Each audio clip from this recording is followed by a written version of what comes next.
Hello student, स्वागत है आपका अपने यूट्यूब चैनल स्टडी विद वर्षा में। तो स्टूडेंट, आज हम आपके लिए लेकर आ चुके हैं एमपी बोर्ड के कक्षा 10वीं के सामाजिक विज्ञान के सेट 1 के अभ्यास प्रश्न 2023 के पेपर के बारे में। तो स्टूडेंट, आप सभी लोग वीडियो में लास्ट तक जरूर बने रहिएगा। वीडियो को स्टार्ट करने से पहले अगर आपने अभी तक हमारे वीडियो को लाइक नहीं किया है तो वीडियो को लाइक कर दीजिएगा, चैनल को सब्सक्राइब कर लीजिएगा और बेल आइकन को भी ऑन कर दीजिएगा, जिससे आपको हमारी आने वाले लेटेस्ट वीडियो की नोटिफिकेशन मिल सके।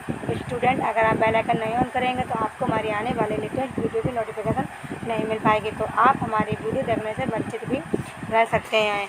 तो देख लेते हैं हमारा इसमें क्या दिया हुआ है। देखिए, इसमें दिया हुआ है सही विकल्प का चयन कीजिए। पहला नंबर पॉइंट दिया हुआ है, हमें ही देश के लिए कुर्बानी देने के लिए क्यों चुना गया, कथन किससे संबंधित है। उत्तर दिया हुआ है बांध विस्थापित से। दूसरा नंबर प्रश्न दिया हुआ है, निम्नलिखित में से कौन सा देश वियना की कांग्रेस में शामिल नहीं हुआ है। तो स्विट्ज़रलैंड वियना की कांग्रेस में शामिल नहीं हुआ था। इस प्रकार से देखिए, क्वेश्चन नंबर हमारा तीसरा दिया हुआ है, गिरमिट से तात्पर्य था एग्रीमेंट।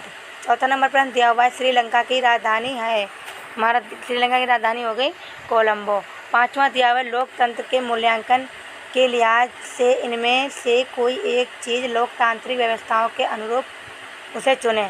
तो मतलब हो जाएगा बहुसंख्यकों का शासन। प्रश्न नंबर छठवां दिया, भारत में इनमें से किस राज्य में 90% ग्रामीण लोग राशन की दुकानों का प्रयोग करते हैं। तमिलनाडु। इस प्रकार से देखिए, प्रश्न नंबर हमारा सेकंड दिया हुआ है, रिक्त स्थानों की पूर्ति कीजिए। पहला है, एल्यूमिनियम का कच्चा माल बॉक्साइट है। फिर अगला सेकंड नंबर दिया हुआ है, God save our noble king British साम्राज्य का राष्ट्रगान है। थर्ड नंबर दिया हुआ है, प्राथमिक द्वितीयक और तृतीयक क्षेत्रों की कृषि विनिर्माण व्यापार गतिविधियां हैं। फोर्थ नंबर दिया हुआ है, भारत में जाति पर आधारित सामाजिक विभाजन है। इस प्रकार देखिए, पांचवा हमारा दिया हुआ है, भौगोलिक रूप से बेल्जियम की तुलना भारतीय राज्य हरियाणा से की गई है। छठवां नंबर दिया हुआ है, लोकतंत्र का मतलब है जनता का शासन। फिर अगला देखिए, इसमें दिया हुआ है प्रश्न नंबर हमारा, देखिए इसमें दिया हुआ है तीसरा नंबर प्रश्न दिया हुआ है, सोई सही जुड़ी मिलाया बनाइए दिया हुआ है। इसमें देखिए, पहला, विश्व का सबसे बड़ा उद्योग हो जाएगा हमारा कपड़ा, बेंगलुरु राजसूची, गोलमेज सम्मेलन, मानव विकास रिपोर्ट UNDP। फिर अगला दिया हुआ, वाणिज्य सॉफ्टवेयर पार्क, प्राकृतिक पतन मुंबई। चौथा नंबर प्रश्न दिया हुआ है, एक वाक्य में उत्तर दीजिए। 1 से 34 किलोमीटर दिया हुआ है। देखिए, फिर सेकंड नंबर हमारा दिया हुआ आचार्य विनोबा भावे। थर्ड दिया हुआ है, कोच्चि का पतन। फोर्थ दिया हुआ है, महात्मा गांधी। फिफ्थ में हमारा दिया हुआ है, विमुद्रीकरण एक आर्थिक क्रिया है जिसके अंतर्गत सरकार पुरानी मुद्रा को समाप्त कर मुद्रा को चालू करती है। छठवां दिया हुआ है, महात्मा गांधी जी ने। पांचवा है, सत्य और असत्य। पहला हमारा सत्य हो जाएगा, दूसरा हमारा असत्य हो जाएगा, तीसरा भी हमारा असत्य होगा, चौथा हमारा दिया हुआ है सत्य। पाँचवें अगर आपको पता है तो आपने कमेंट बॉक्स में जरूर लिखिएगा स्टूडेंट। प्रश्न नंबर छठवां देखिए हमारा सत्य हो जाएगा। तो इस प्रकार देखिए, प्रश्न नंबर हमारा छठवें का उत्तर दिया हुआ है, संसाधन किसे कहते हैं। हमारे पर्यावरण में उपलब्ध वे सभी वस्तुएं जो हमारे लिए उपयोग कहलाते हैं, जैसे हवा, पानी, मिट्टी। प्रश्न नंबर 7वां का दिया हुआ है, देखिए, नवीकरणीय संसाधन किसे कहते हैं, उदाहरण सहित समझाइए। वे संसाधन जो प्रकृति में प्रचुर मात्रा में उपलब्ध हैं, जो कभी समाप्त नहीं होंगे, उन संसाधन कहते हैं, जैसे हवा, सौर ऊर्जा, जल ऊर्जा, भूपातीय ऊर्जा आदि।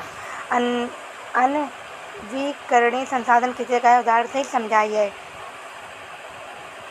वे संसाधन जो लंबे समय तक उपयोग के बाद समाप्त हो जाते हैं, जिन्हें फिर से पुनः किया जा सकता है, वे अनवीकरण संसाधन कहते हैं, जैसे जीवाश्म ईंधन, धातु आदि। प्रश्न नंबर 8वां देखिए, दिया हुआ वैश्वीकरण से तात्पर्य विभिन्न देशों के बीच परस्पर संबंध एवं तीव्र एकीकरण की प्रक्रिया वैश्वीकरण कहलाती है। प्रश्न नंबर 9वां दिया हुआ है, बहुत सारे मजदूर और महिलाएं इस स्पिनिंग जेनी का इस्तेमाल कर रहे थे। जेम्स हरग्रीव्स ने 1764 में स्पिनिंग जेनी का आविष्कार किया था। इस मशीन ने कताई तेज कर दिया, लेकिन इस मशीन के आने के बाद मजदूरों की मांग घटने लगी। एक ही पहले एक मजदूर बहुत सारी तकलियों को घुमा देता था और एक साथ बहुत से धागे बन जाते थे। प्रश्न नंबर देखिए 10वां दिया हुआ है, कृषि आधारित उद्योग में जो कच्चे माल के रूप में वनस्पति और जंतु आधारित उत्पन्न करते हैं। सेकंड नंबर पॉइंट दिया हुआ है, उदाहरण के लिए खाद्य संसाधन, सूती वस्त्र आदि। थर्ड नंबर दिया हुआ है, खनिज आधारित उद्योग में जो खनिज अयस्कों का प्रयोग कच्चे माल के रूप में प्राथमिक उद्योग है। प्रश्न नंबर देखिए 11वें का उत्तर हमारा दिया हुआ है, क्या आप जानते हैं कि आर्थिक गतिविधियों का प्राथमिक, द्वितीय एवं तृतीय क्षेत्र में उपयोग है? व्याख्या कीजिए कि कैसे। आर्थिक गतिविधि प्राथमिक, द्वितीय व तृतीय क्षेत्र में विभिन्न विभाजन कई दृष्टिक हैं। पहला नंबर है, यह रोजगार की स्थिति को दर्शाता है। आर्थिक गतिविधियों का वर्गीकरण विभिन्न क्षेत्रों स्थिति दिखाता है। उदाहरण के लिए भारत जैसे विकासशील देश में ज़्यादातर लोग प्राथमिक हुए हैं, जिन्हें कृषि और संबंधित क्षेत्र भी कहा जाता है। दूसरी ओर विकसित देशों में अधिकांश लोग माध्यमिक और तृतीय क्षेत्र में कार्यरत हैं। सेकंड नंबर दिया हुआ, सरकारी योजना के लिए आर्थिक गतिविधियों का वर्गीकरण भी सरकार को कदम उठाने हैं ताकि अधिक से अधिक लोग गैर कृषि क्षेत्रों में विशेषकर तृतीय क्षेत्र में कार्यरत हों। प्राथमिक और द्वितीय क्षेत्रों के विकास में मदद करता है। तीसरा है, लोगों के योगदान को जानने के लिए लोगों ने विभिन्न समूह द्वारा किए जाने वाले आर्थिक उनके प्रतिशत और जीडीपी में उनका योगदान। जीडीपी को जानना स्थिति हम जीडीपी को और इन क्षेत्रों के आंकड़ों और उनके हिस्सेदारी प्रतिशत में प्रतिशत। इस प्रकार देखिए प्रश्न नंबर हमारा 12 का उत्तर दिया हुआ है, तो आप स्टूडेंट्स को देख लीजिएगा। ये देखिए पूरा आपको उत्तर दिया हुआ है। फिर प्रश्न नंबर देखिए 13 दिया हुआ है, रेल परिवहन के 3 महत्व बताइए। ये देखिए आपको 3 महत्व दिए। पहला महत्व दिया हुआ है, भारी सामान ढुलाई की सुविधा। रेल यातायात द्वारा भारी सामान को आसानी से ढोया जा सकता है, जबकि सड़कों द्वारा यह संभव नहीं होता है। सेकंड है, मूल्यों में स्थिरता बनाए रखने में सहायक। रेलों द्वारा शीघ्रता से बड़ी मात्रा में वस्तुओं को एक स्थान से दूसरे स्थान तक पहुंचाया जा सकता है। इससे देश के में वस्तुओं के मूल्यों में स्थिरता कायम रहती है। थर्ड पॉइंट दिया हुआ है, निर्यात व्यापार को प्रोत्साहन। देश से निर्यात होने वाली वस्तुओं को बंदरगाह तक पहुँचाया साधनों की अपेक्षा अधिक योगदान रहता है। प्रश्न नंबर 14 दिया हुआ है, खरीफ और रबी की फसल में अंतर देखिए दिया हुआ है। खरीफ की फसल यह ऋतु मानसून के आगमन से के साथ ही शुरू हो जाती है। फसल मानसून ऋतु के बाद शरद ऋतु के साथ शुरू होती है। इसकी प्रमुख फसलें ज्वार, चावल, बाजरा, मक्का, कपास, पटसन और मूंगफली आदि हैं। इसकी प्रमुख फसलें गेहूँ, जौ, चना, सरसों और अलसी जैसे तेल निकालने के बीज आदि हैं। तीसरा पॉइंट है, इन फसलों के पकने में कम समय लगता है। इन फसलों के पकने में अपेक्षाकृत अधिक समय लगता है। अगला दिया हुआ है इसमें 4 नंबर, इन फसलों को प्रति हेक्टेयर उत्पादन कम होता है। इन फसलों का प्रति हेक्टेयर उत्पादन अधिक होता है। प्रश्न नंबर देखिए 13वें का उत्तर दिया हुआ है, जल मार्गों को भारत सरकार द्वारा राष्ट्रीय जलमार्ग घोषित किया गया है। देखिए आपको दिया हुआ है। फिर प्रश्न नंबर देखिए हमारा 16 का उत्तर भी दिया हुआ है, तो आप स्टूडेंट्स को भी देख लीजिएगा। पूरी तरीके से हमने आपको उत्तर बताया। देखिए फिर इसके बाद देखिए अगला हमारा क्वेश्चन नंबर 17 दिया हुआ है, तो आप इसको भी स्टूडेंट देख लीजिएगा, इसमें क्या क्या दिया हुआ है।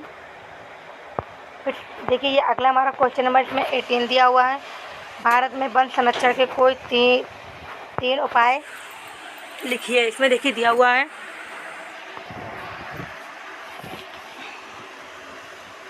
इसके बाद देखिए प्रश्न नंबर हमारा 19 दिया हुआ है, भारत एक संघीय व्यवस्था वाला देश है। इस तथ्य को साबित करने वाले प्रमुख 3 बिंदु निम्न हैं। ये देखिए दिया हुआ, तो आप स्टूडेंट्स को भी देख लीजिएगा। प्रश्न नंबर 20 दिया हुआ है, देखिए मुद्रा के उपयोग में वस्तुओं के विनिमय में सहूलियत कैसे आती है। देखिए इस प्रकार से दिया हुआ है, तो आप स्टूडेंट पूरा क्वेश्चन आप देख लीजिएगा, इसमें हमने आपको बताया है। प्रश्न नंबर देखिए 21 भी दिया हुआ है, इसमें देखिए ये पूरा भी हमने आपको सॉल्व करके बताया है। प्रश्न नंबर 22 भी दिया हुआ है, इसमें लोकतंत्र में राजनीतिक दलों की विभिन्न भूमिकाओं का वर्णन कीजिए। देखिए इसमें दिया हुआ है, फर्स्ट, सेकेंड, थर्ड दिया हुआ है इसमें, तो आप इसको देख लीजिएगा स्टूडेंट। तो देखिए स्टूडेंट ये हमने आपको बताया है एमपी बोर्ड के कक्षा 10वीं के सामाजिक विज्ञान सेट 1 के एमपी बोर्ड के अभ्यास प्रश्न पत्र के बारे में। तो वीडियो पसंद आए तो लाइक ज़रूर कीजिएगा। अगर आप हमारे चैनल पर पहली बार विजिट कर रहे हैं तो सब्सक्राइब भी कर लीजिएगा और बेल आइकन को भी ऑन कर दीजिएगा, जिससे आपको हमारे आने वाले लेटेस्ट वीडियो की नोटिफिकेशन मिल सके। स्टूडेंट अगर आप बेल आइकन नहीं ऑन करेंगे तो आपको हमारे आने वाले लेटेस्ट वीडियो की नोटिफिकेशन नहीं मिल पाएगी, तो आप हमारे वीडियो देखने से वंचित भी रह सकते हैं। तो अगर आपको इस वीडियो के बारे में अगर आपको कोई भी दिक्कत हो या परेशानी या भी आप कोई प्रश्न हमसे पूछना चाहते हो तो आप हमें कमेंट बॉक्स में ज़रूर लिखिएगा स्टूडेंट। तो उसका हम सॉल्यूशन आपके लिए उसका आपको हम हल बताएंगे किस प्रकार से आप कर सकते हैं। तो स्टूडेंट मिलते हैं एक और नए वीडियो के साथ। Thanks for watching video.